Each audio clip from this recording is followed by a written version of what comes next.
My parents sent a group message, "We think it's best you step away for now." My aunt reacted with a thumbs up. I wrote back, "Understood. I'll respect that, and step away from the family fund too." That night, I closed my contribution. By 2:15 a.m., my phone wouldn't stop buzzing, 89 missed calls by sunrise. My dad's voicemail shook. "What happened?" "The bank flagged everything." I replied calmly, "I'm honoring your decision." But that was before they realized everything else I controlled. Here we go. There's a moment when you realize the people you've sacrificed everything for will never truly see your worth. For me, that moment hit with a single, cold group text from my own family, telling me to step away. What they didn't realize was that when I stepped away, I was taking everything with me, and the fallout was about to be biblical. Just last month, at 32 years old, my own parents sent a message to our family group chat, "We think it's best you step away for now." And my aunt? She responded with a thumbs up. A thumbs up. My blood ran cold, but I kept my composure. I typed back, "Understood. I'll respect that and step away from the family fund, too." That very night, I initiated the withdrawal of my entire contribution. The next morning, by sunrise, my phone had racked up 89 missed calls. My dad's frantic voicemail started at 2:15 a.m. What happened? The bank had flagged everything. I just replied with a single, chilling text, "I'm honoring your decision." Oh, but they had no idea what was coming. They had no idea what else I had.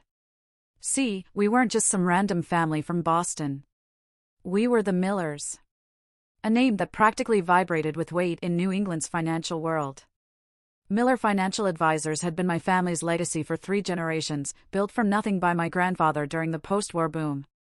I grew up watching my father, Robert Miller, take that legacy and turn it into an empire. Our 5-bedroom colonial in Brooklyn wasn't just a house, it was a museum of success. Trophies, expensive art, imported furniture, framed photos of my parents with politicians and celebrities you'd recognize.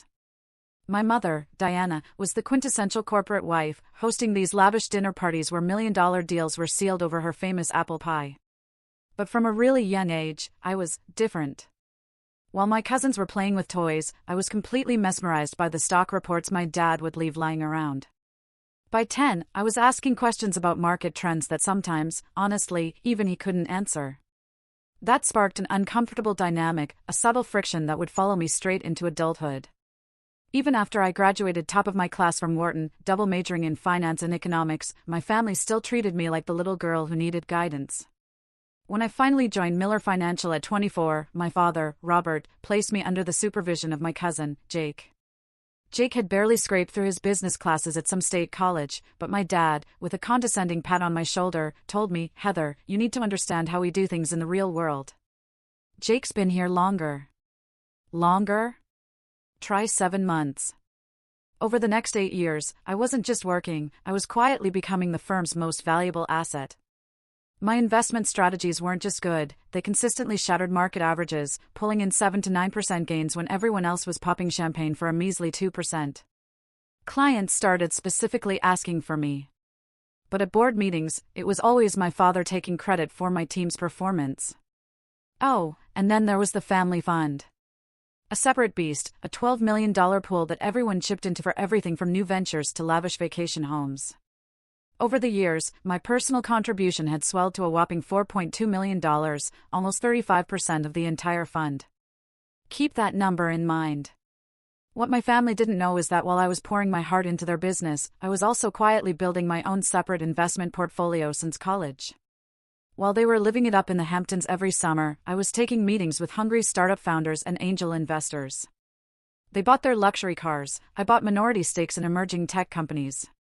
Last Thanksgiving, my Uncle William raised a toast to the Miller family, to all of us pulling our weight and sharing the rewards equally. Everyone cheered, blissfully unaware that my division alone had generated 62% of the company's profits that quarter. I smiled. I raised my glass. And I made a mental note to accelerate my exit strategy. Family meetings were a monthly ritual, held in that mahogany-paneled conference room downtown. I'd present meticulous analyses and growth projections, only to have my Uncle Richard cut me off with, "That's all very technical, Heather, but what does your father think?" My mother, Diana, would often pull me aside afterward, offering well-meaning but utterly infuriating advice. Honey, she'd coo, men don't like women who sound too smart. You need to let your father and uncles feel important. And Aunt Patricia, the very person who'd given the thumbs up to my eventual exclusion? She'd never worked a day in the business, but sat on the board, raking in the same profit share as those of us pulling 60-hour weeks. Her special talent? Stealing my ideas. I once presented a detailed European expansion plan, tabled for further consideration. 3 weeks later, Patricia announced, "Remember when Heather mentioned international markets? I've been thinking we should expand into Europe." My cousin Amanda was the only one who seemed to get it. Over lunch, she confided, "They did the same thing to me, but worse, because I don't have your financial skills to make them money.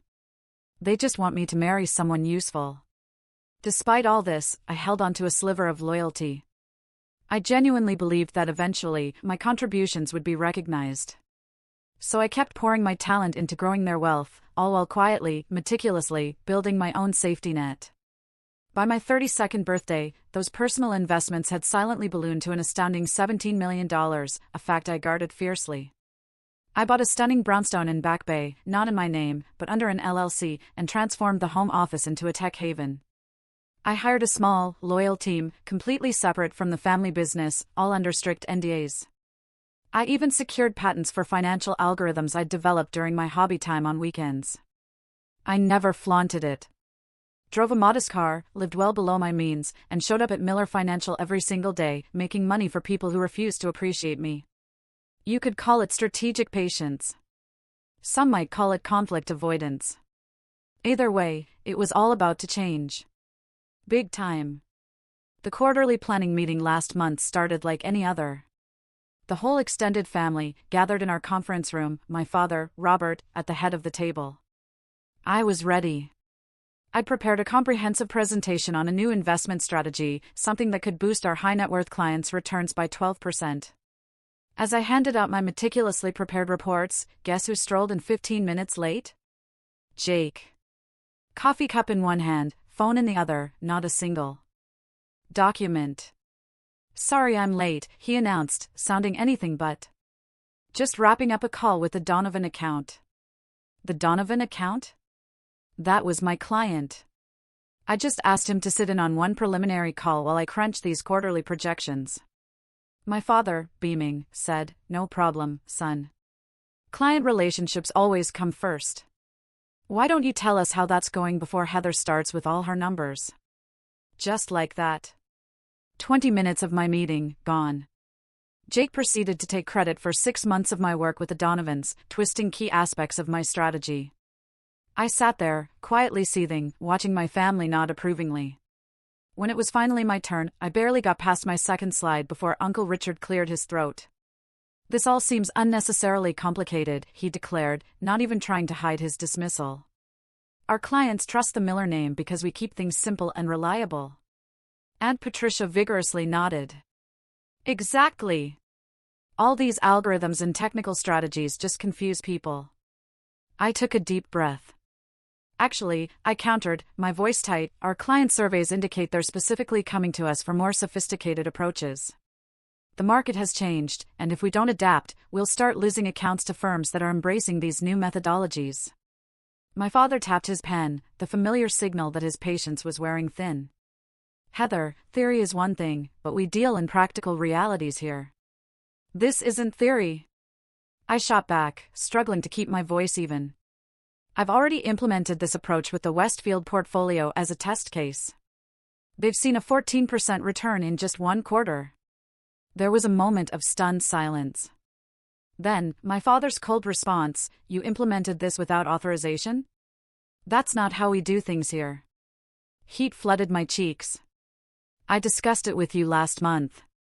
You said to do whatever I thought best with the Westfield account since it was underperforming." "I certainly didn't authorize a complete strategy overhaul," he snapped, though we both knew he'd barely listened, his eyes glued to a golf tournament on the office TV. Then Jake jumped in. "I have a simpler approach we could consider." He had nothing. No slides, no data, not even a notepad. Yet, for the next 30 minutes, my family hung on his every word as he essentially repackaged ideas I presented last year, conveniently omitting the crucial components that would actually make them work. Now, that's the kind of straightforward thinking clients expect from the Miller name, my father boomed proudly when Jake finished. Let's develop Jake's approach for next quarter. I just sat there, fuming. After the meeting, I tried one last time. I went to my father's office, hoping for a private, rational conversation. Dad, I started, I'm genuinely concerned about the direction we're taking. Jake's strategy has huge gaps, it could expose clients to unnecessary risk. My father didn't even look up. He was checking sports scores on his phone. Heather, he waved me off, you're too caught up in the details. This business was built on relationships and instinct, not just numbers and charts. But the numbers and charts, I shot back, are what keep us compliant and actually grow client wealth. He finally looked up, his eyes hard. You know what your problem is? You've never trusted the family way of doing things. Always thinking your fancy degree makes you smarter than everyone else. I was stunned. That's not true. I've dedicated my entire career to this family business. And we appreciate that, sweetheart, he said, patronizing me, but sometimes you need to remember that you're still learning how things work in the real world. Still learning? I was 32 years old, managing over $300 million in client assets, with a track record that had doubled the firm's value in 8 years. And I was still learning.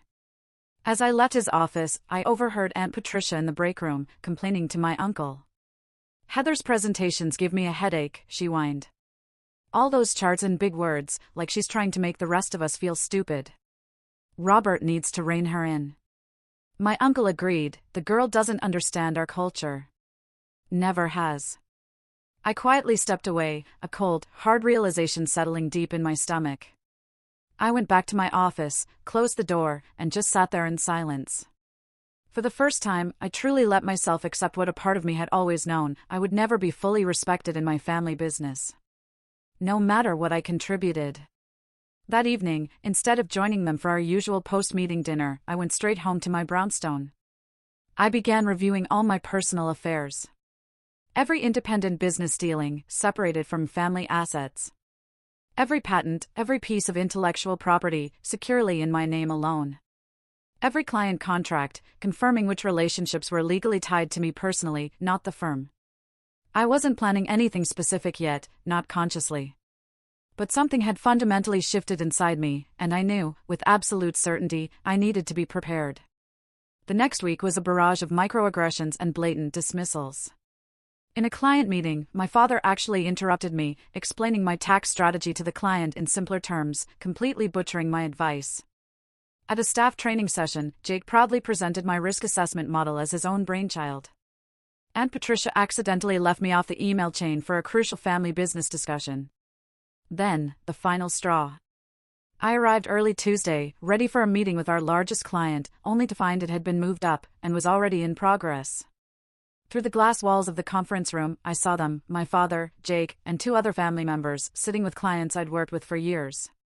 I stood frozen, watching them present slides I'd created, as my father and Jake exchanged triumphant glances. Later, I discovered they'd scheduled a strategic planning retreat at my uncle's lake house for the following weekend. Everyone in family leadership was invited. Everyone, except me. That night, I sat in my home office, staring at my computer screen, but not really seeing it. Years of memories, of every slight, every stolen idea, every unacknowledged victory, replayed in my mind. All those extra hours, all that growth I'd created for a family that would never, ever see me as an equal. Enough, I whispered to the empty room. Whatever happened next, I was done being undervalued. Done being overlooked. 3 days later, on a Friday afternoon, my phone buzzed. Our family WhatsApp group. My father, who'd created it for efficient communication but mostly used it for golf scores, sent a message. It read, after considerable discussion among the senior family members, we think it would be best if Heather steps away from client management for now. We appreciate her background work, but recent feedback suggests clients respond better to our traditional approach. This isn't permanent, just a chance to realign with the Miller way of doing things. I stared at the screen, my heart beating a slow, steady rhythm of disbelief. The responses started flooding in. Uncle Richard, completely agree. Aunt Patricia, smart move. Jake, happy to take over her accounts.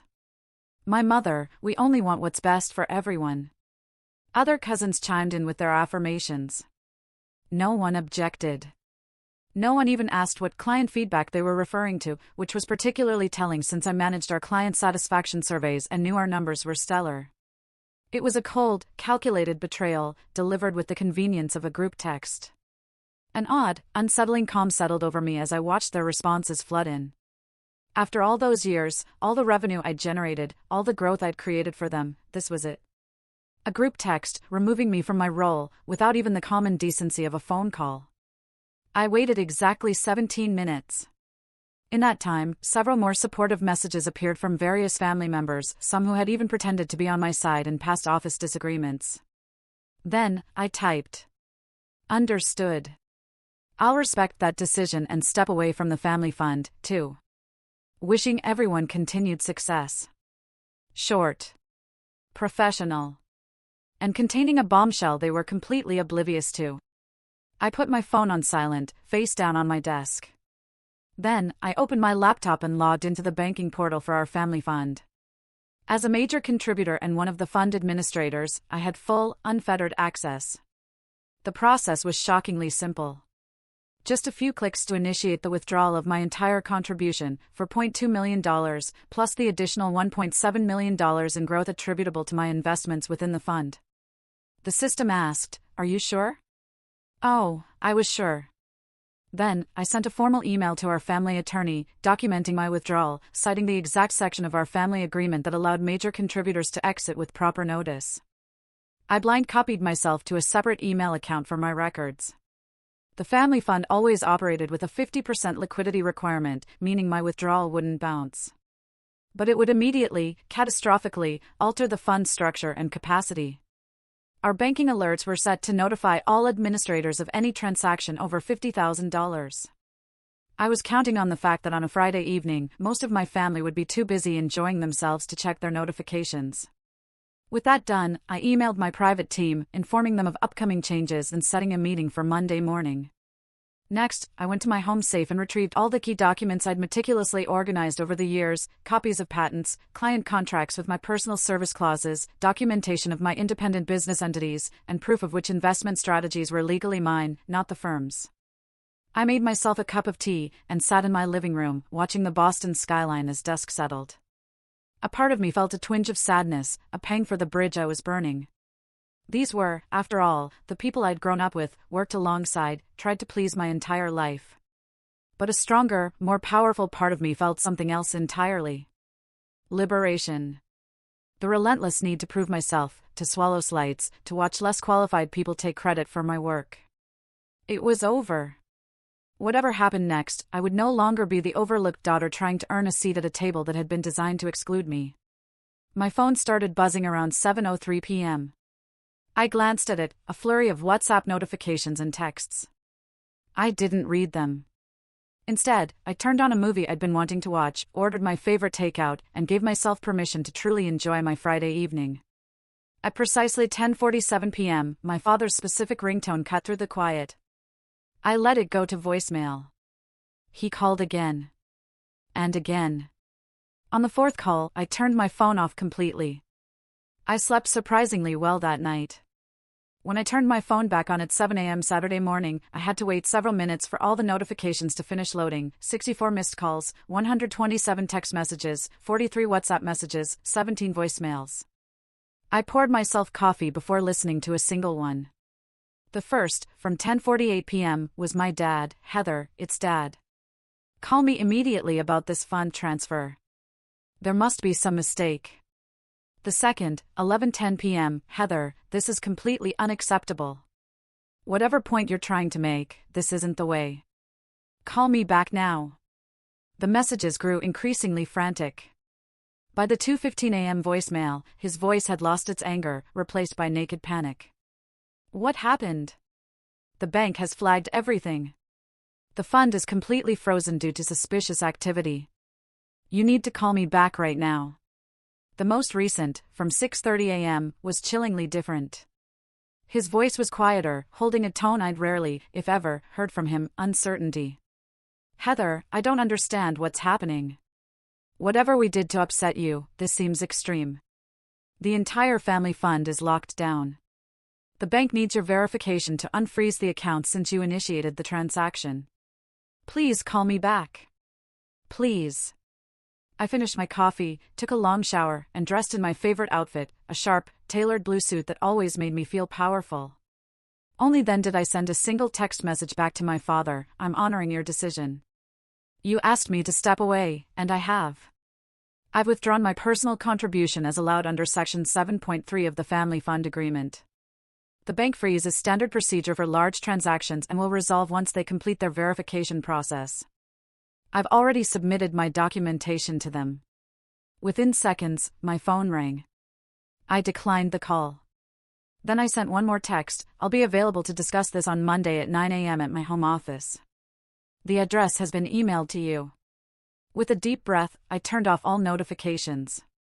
I was ready to enjoy my weekend, knowing that across town, my family was just beginning to realize the magnitude of what I had done. And it was only the start. What I hadn't told my family was that I had a friend at the bank, not in any improper way, nothing unethical. Sandra and I went to college together, and she was now a senior manager, overseeing our family fund. She couldn't share specifics, but she called me Saturday afternoon. Your family is creating quite a scene, she said, a hint of amusement in her voice. Your father's been on the phone with 3 different departments. Your uncle showed up in person, demanding to speak with the president of the bank. I'm sorry about that, I replied. Don't be, Sandra laughed. From what I can tell, everything you did was completely by the book. The freeze is standard protocol for a sudden, significant withdrawal from a large fund. Anti-fraud measure. I know, I said. And I've already submitted all my documentation, so it should resolve by Monday. It will, she confirmed, though I doubt that will calm them down in the meantime. She wasn't wrong. Despite my best efforts to mute my phone, glimpses of the family meltdown kept flashing across my screen. Uncle Richard, this is sabotage. Aunt Patricia, I always said. She was too emotional. Cousin Jake, what about the Henderson deal we were counting on? My mother, Heather, honey, please just talk to us. We can fix this. By Saturday evening, the tone shifted from outrage to outright desperation. They were finally grasping the full implications. That Henderson deal Jake mentioned? A massive $20 million commercial real estate project. The fund was supposed to provide the down payment. Without my portion, they were catastrophically short on cash. And the bank freeze meant they couldn't touch any of the remaining funds in time. 6 months of work, a potential $3 million profit, evaporating before their eyes. Only my cousin Amanda sent a different kind of message: good for you. They never appreciated what you brought to the table. Want to get coffee next week? I actually smiled. Yes, I texted back. Saturday night brought a whole new wave of calls. This time, not just family. Clients. My father, in a truly desperate and unethical move, had given out my personal cell number, suggesting people contact me directly about a temporary technical issue. That crossed a line. Involving outside clients in our family drama? Unacceptable. I spent 2 hours sending carefully worded reassurances to clients, clarifying that their individual investment accounts were entirely separate from the family fund and unaffected. I also subtly noted that I'd be happy to discuss their portfolios directly on Monday. I was careful not to disparage the family business or hint at the internal conflict. These were relationships I had built over years, my professional ethics remained intact. Around midnight, Jonathan, our family attorney, called. Unlike the others, he was calm, measured.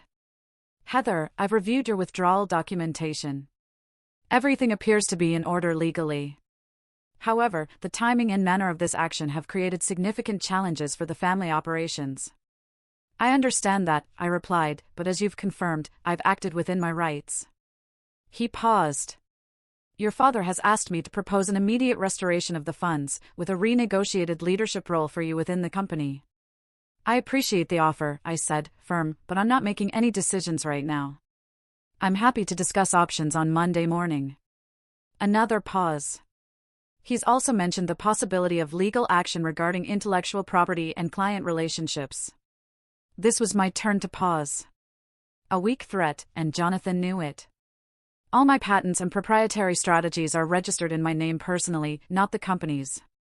As for client relationships, I'm sure you've reviewed the contracts and noticed the personal service clauses in many of them. I paused again. But again, Jonathan, I'm happy to discuss all of this on Monday. He sighed. I'll relay your position. For what it's worth, I've advised against any legal posturing. It wouldn't serve anyone's interests. I agree, I said. Good night, Jonathan. By Sunday morning, their strategy had totally shifted. Now came the emotional appeals. My mother left a tearful voicemail, talking about family loyalty and how grandfather would be so disappointed. My Aunt Patricia, the thumbs-up queen, sent a long, gushing message about how she'd always admired my business acumen and how women in finance need to support each other. Uncle Richard tried the gruff approach, a text suggesting I was overreacting and needed to get over my hurt feelings for the good of the family. I wasn't interested in revenge or drama. I just wanted recognition for my value and respect for my contributions. I meticulously organized all my documentation and planned my talking points for Monday's meeting. That Sunday night, my home security system alerted me to someone at my door. Through the camera, I saw my father. He looked uncharacteristically disheveled. His usually perfectly pressed shirt was wrinkled, his face etched with worry. He seemed to have aged years in just 2 days. I considered not answering, sticking to my Monday morning timeline, but something in his utterly defeated posture moved me. I opened the door, but didn't invite him in. Heather, he rasped, his voice raw. The Henderson deal falls through tomorrow at 9 a.m. if we don't have the funds. It's $3 million down the drain. I looked at him steadily, my resolve firm. That sounds like a business problem that needs a business solution. What does that mean? He asked, desperation in his eyes. It means I'm willing to help, I said, if we're talking business, not family emotions. 9 a.m. tomorrow. My home office, as arranged. Bring whoever you want from the family leadership. He looked like he wanted to argue, to push for an immediate resolution, but something in my expression must have told him it was useless. 9 a.m., he confirmed, his shoulders slumped, before turning and walking back to his car. I closed the door and leaned against it, taking a deep, shaky breath. For perhaps the first time in my professional life, my father had come to me in need. Tomorrow would be a new kind of family meeting. One where I set the terms. I slept fitfully that night, waking several times to check my security system. Part of me worried more family members would show up, but the house remained quiet. By 6 a.m., I was up, preparing. I'd set up my dining room as a conference space, relevant documents neatly laid out at each seat. I made coffee, arranged a tray of pastries, a professional touch that also gave me something normal to focus on. At 8:30, my security system chimed again. They were early. Through the camera, I saw the full contingent, my father, Uncle Richard, Aunt Patricia, Cousin Jake, and Jonathan, our attorney. The entire family leadership army. Good. I was ready for all of them. At precisely 8:59, I opened my front door. My father stood at the front, the others fanned out behind him like a phalanx. Their expressions ranged from his tense determination to Jake's barely concealed hostility to Aunt Patricia's sudden, sickening attempt at warmth. Come in, I said simply, stepping aside. They filed into my home, some of them glancing around with obvious surprise at my tastefully appointed brownstone. I'd never invited them to my personal space before, and I could see them reassessing things as they noted the original artwork and high-end furnishings. The dining room is set up for our meeting, I directed, leading them through the hallway. They took their seats around my table. I remained standing at the head, a position my father always occupied in their meetings. He noticed. He said nothing, taking a chair to my right. Coffee?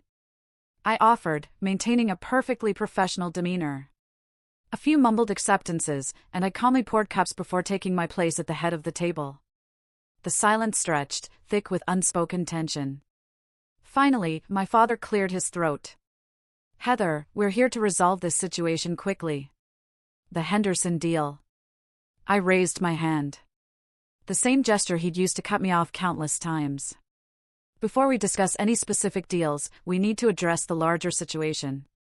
I've withdrawn my contribution from the family fund, as is my right. The bank has confirmed the transaction is proper, and the freeze should be lifted by noon today. This is ridiculous. Uncle Richard burst out, his face reddening. You're holding the family hostage over what? A bruised ego? Because we suggested you take a different role? I turned to him, a calm I didn't entirely feel masking a fury that was burning. This isn't about ego, Uncle Richard. This is about value. And respect. For 8 years, I've generated consistent returns above market average. My division has brought in 62% of company profits. My client satisfaction ratings are the highest in the firm. Yet, I was removed from client management via group text, without discussion, based on feedback that doesn't even exist. We were going to discuss it in detail at the retreat, honey, sweetie, Aunt Patricia interjected, her voice cloyingly sweet. We just wanted to get the basic decision communicated first. The retreat I wasn't invited to, I pointed out, my voice flat. That was an oversight, my father said quickly. Jake snorted. Come on, Heather. You're making a mountain out of a molehill. So you got your feelings hurt. Did you have to blow up a major deal over it? I looked at Jake, maintaining my composure, my gaze unwavering. I didn't blow up anything. I simply withdrew my personal contribution, which happened to be a larger percentage than anyone here apparently anticipated. That, Jake, reveals the real problem. You've all been taking my contribution for granted. Both financially and professionally. My father leaned forward. Whatever mistakes we've made, and I admit there may have been some, this response is disproportionate. You've put a $3 million deal in jeopardy. A deal that apparently couldn't happen without my money, yet I wasn't consulted on, I noted, a slight edge in my voice. Jonathan, our attorney, spoke up. Perhaps we could focus on immediate solutions first, then address the longer-term concerns afterward. The Henderson deadline is the most time-sensitive issue. I nodded. That's reasonable. I'm prepared to wire $5 million to the family fund this morning, sufficient to cover the Henderson down payment with a buffer. A wave of relief washed over their faces. Everyone started talking at once, until I raised my hand again. But this will be structured as a loan from my personal holdings to the family fund. With standard market interest rates and specific repayment terms. Jonathan can draw up the paperwork immediately. The relief evaporated. Their faces fell. A loan, my father demanded, incredulous. You're going to charge your own family interest? This is a business transaction, I replied evenly. Which is how you've always insisted we approach things at Miller Financial. I'm offering market rate financing on extremely short notice to save a valuable deal. Any other lender would charge significantly higher rates given the time constraints. Jonathan nodded reluctantly. She's right. It's actually quite a reasonable offer under the circumstances. My Uncle Richard's face turned an alarming shade of crimson. This is extortion. No, I corrected, my voice sharp. This is negotiation. The alternative is to let the Henderson deal fall through, which serves no one's interests. My father stared at me for a long moment, the calculations clearly visible behind his eyes, pride warring with practicality, emotion battling business. Fine, he finally conceded. Jonathan, draw up the loan agreement. But Heather, after this, we expect you to return to your role at the company and reinvest in the family fund.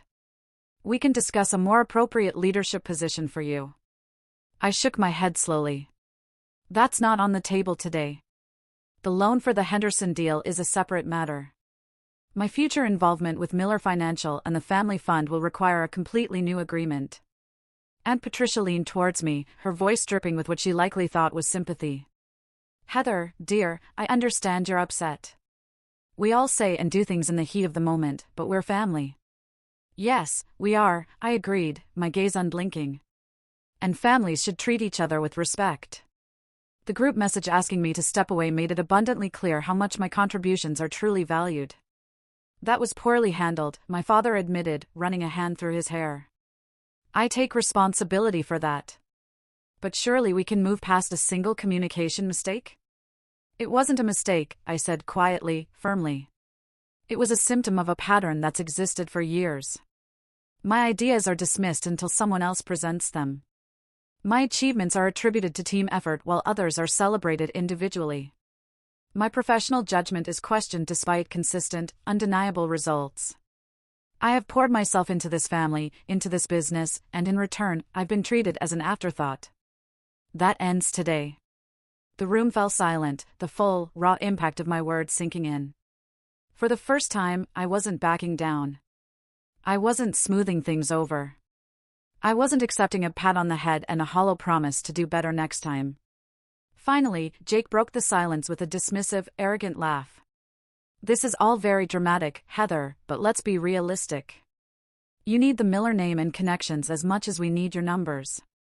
Where exactly do you think you're going to go? That was the opening I had been waiting for. I allowed myself a small, knowing smile. That, Jake, brings us to the next item on our agenda.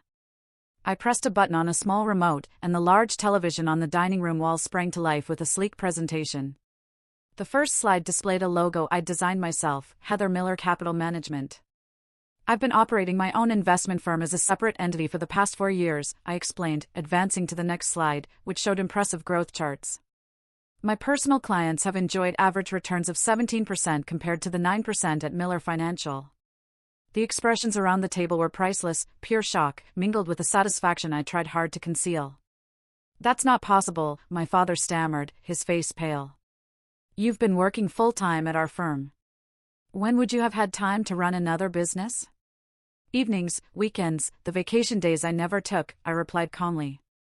While everyone else was at the lake house or on European trips, I was building something of my own.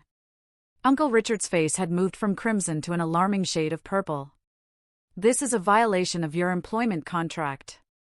You can't compete with the family business. I slid a document across the table to Jonathan. My employment contract specifically allows for personal investment activities, as long as they don't directly solicit Miller Financial clients. I've adhered to that completely. Jonathan skimmed the document, a reluctant nod confirming my words. She's technically correct. The clause was intended to cover personal stock trading, but it's broadly worded. I advanced to the next slide, a list of patents. I also hold 7 patents for financial algorithms and trading systems. All registered to me personally, not Miller Financial.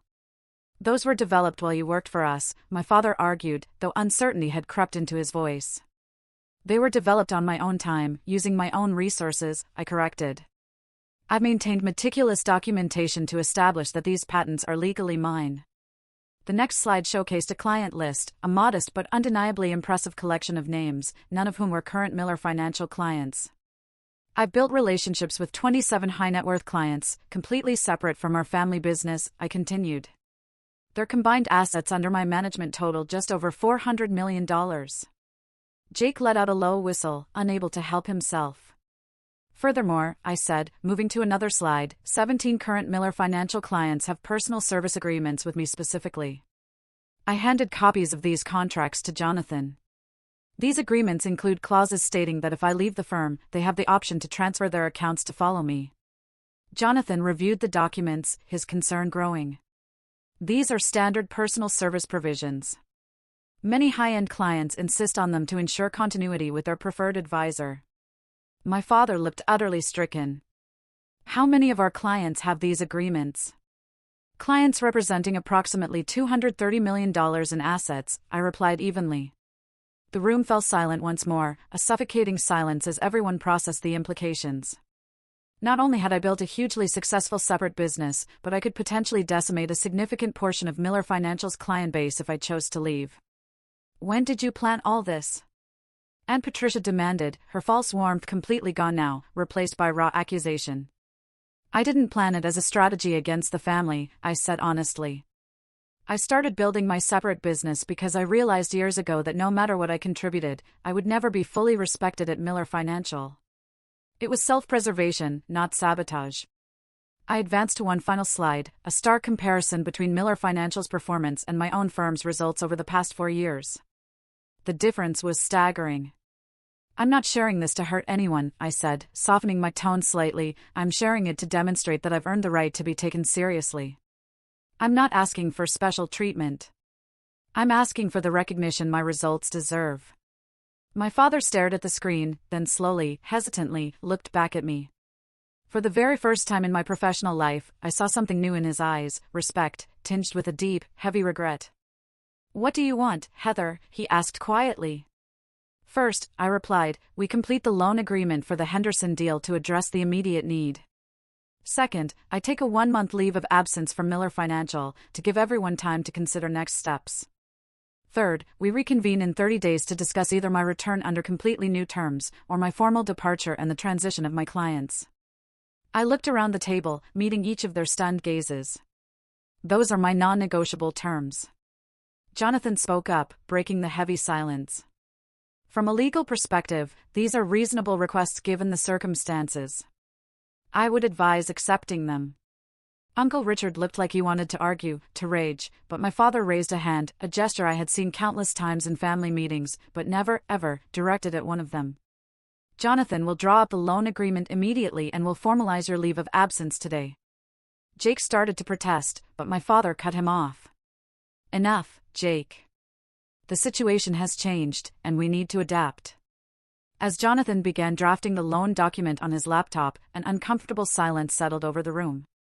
I could see the various family members processing this new reality. A reality where I held significant power they hadn't even known existed. Aunt Patricia, ever the political weather vane, was the first to adjust her approach. "Heather, I've always said you are the most talented financial mind in the family. I look forward to seeing what role you might take when you return." The insincerity was almost comical, but I simply nodded politely. Within an hour, the loan agreement was finalized. I signed the document, and the transfer was initiated immediately. The Henderson deal would proceed, saving the family from an embarrassing, multi-million-dollar failure. As everyone prepared to leave, my father lingered behind. When we were finally alone, he looked around my home with new eyes, taking in the success I'd built completely independently. I underestimated you," he said finally, his voice heavy with a mix of awe and regret. "I've been doing it your entire life, haven't I?" I didn't answer directly. "The family meeting in 30 days will be an opportunity for a fresh start. One way or another." He nodded, looking suddenly older and very, very tired. "For what it's worth, Heather, I'm proud of you. Even if I haven't shown it." "Thank you," I said, and I meant it. "But I needed that recognition years ago, Dad. Not after I forced your hand." He nodded again, accepting the brutal truth of my words, then turned to leave. At the door, he paused. "Your grandfather would have been impressed. He valued results and determination above everything else." After everyone finally left, I sat alone in my dining room, looking at the remnants of the meeting, coffee cups, scattered papers, the lingering tension in the air. For years, I'd imagined this confrontation, this moment where I finally stood up for myself. The reality had been both more clinical and more profoundly emotional than I had anticipated. I wasn't naive enough to think one meeting had solved everything. The next 30 days would be a critical period of adjustment for everyone, myself included. But for the first time in my professional life, I had negotiated from a position of undeniable strength, rather than hoping for recognition that never came. Whatever happened next, the dynamics had been permanently altered. I had finally claimed my own value, and no one, not even my father, could dismiss it any longer. The 30 days of my leave flew by. I dove into my independent business, working with my small team to meticulously prepare for any outcome of the upcoming family meeting. If we needed to absorb transferred clients from Miller Financial, our systems were ready. If we were to create some new hybrid arrangement, our proposals were polished. But I also took time for myself. Hiking in the White Mountains on weekends, dinners with non-family friends, even dipping my toe into dating, something I'd completely neglected while building my parallel career. There was a lightness to my days, a freedom that had been missing for years. The crushing weight of constantly seeking approval had finally lifted. My cousin Amanda and I met for coffee several times. Away from the suffocating family dynamics, she shared her own frustrations. She had an architectural degree, but the family had always pushed her into the marketing department. Watching you stand up to them gave me courage, she confided. I've started interviewing with design firms. Haven't told anyone else yet. They'll try to talk you out of it, I warned. She smiled. I know. But I've seen what's possible now. Jonathan kept me occasionally updated. The loan had saved the Henderson deal, which was now smoothly proceeding. My father had even started implementing some of my proposed strategies with positive early results. Various family members, through Jonathan, were testing the waters for the upcoming meeting. When the day finally arrived, I chose a neutral location, a private room at an upscale Boston restaurant. Not my home, not their office. I arrived early to set up, specifically requesting a round table instead of a rectangular one, deliberately eliminating the head position my father traditionally occupied. They arrived as a group again, but the energy was palpably different. Gone was the confrontational swagger of our last meeting. My father led with a subdued confidence. Uncle Richard seemed resigned, rather than angry. Aunt Patricia had abandoned her fake warmth for careful neutrality. Jake looked uncomfortable but controlled. Jonathan, ever professional. And then, two surprising new additions, my mother, who rarely attended business meetings, and my cousin Amanda. After everyone was seated and pleasantries exchanged, my father began. Heather, over the past month, we've had time to consider the situation carefully. The family and the business have benefited from your contributions in ways we failed to fully recognize. We would like to propose a new arrangement that we believe acknowledges your value while preserving the family legacy we all care about.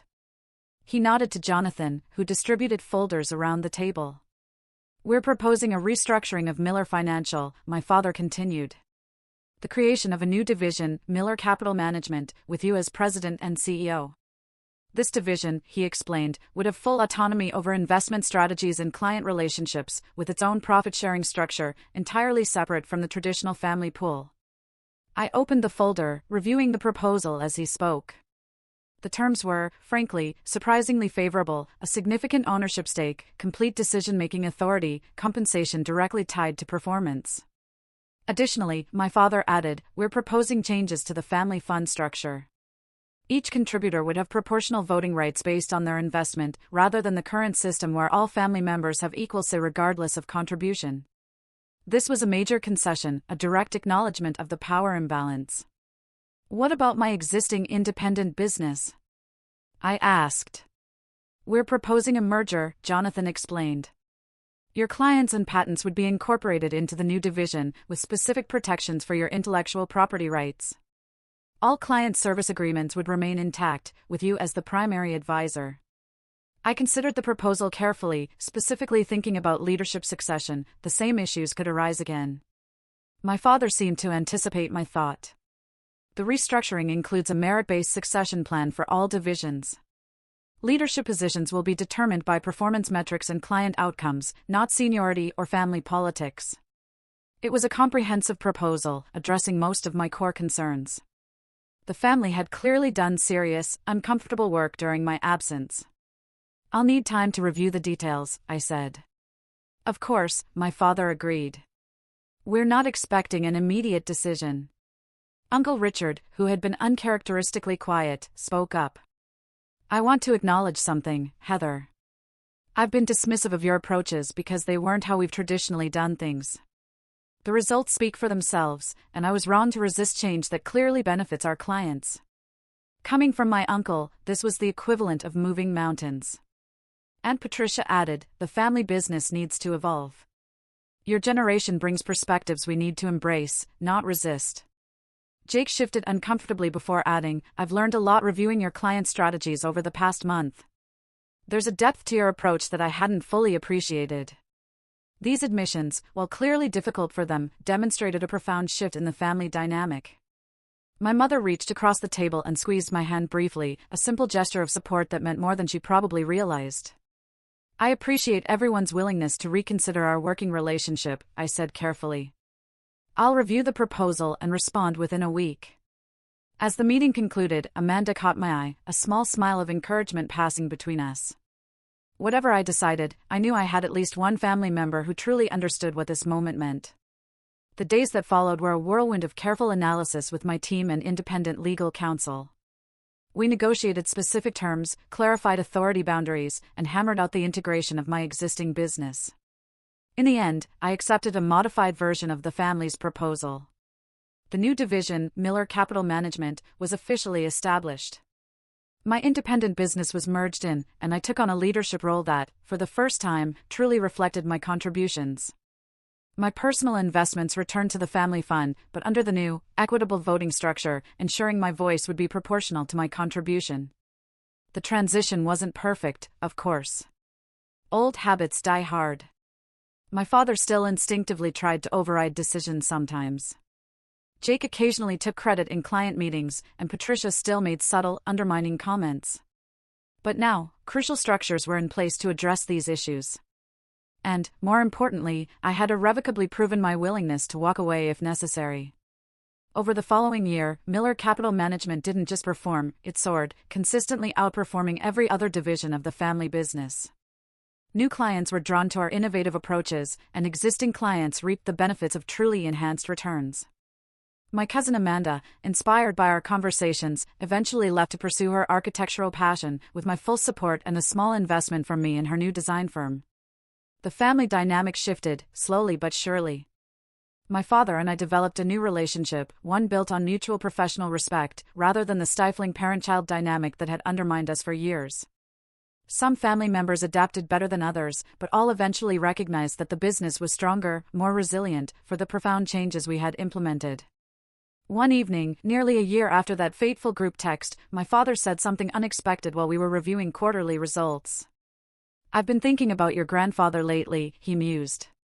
When he handed the business to me, he said something I didn't understand at the time. He said, "The best legacy isn't preservation, it's evolution." I finally understand what he meant. I looked at him thoughtfully. Evolution is harder than preservation, Dad, I replied softly.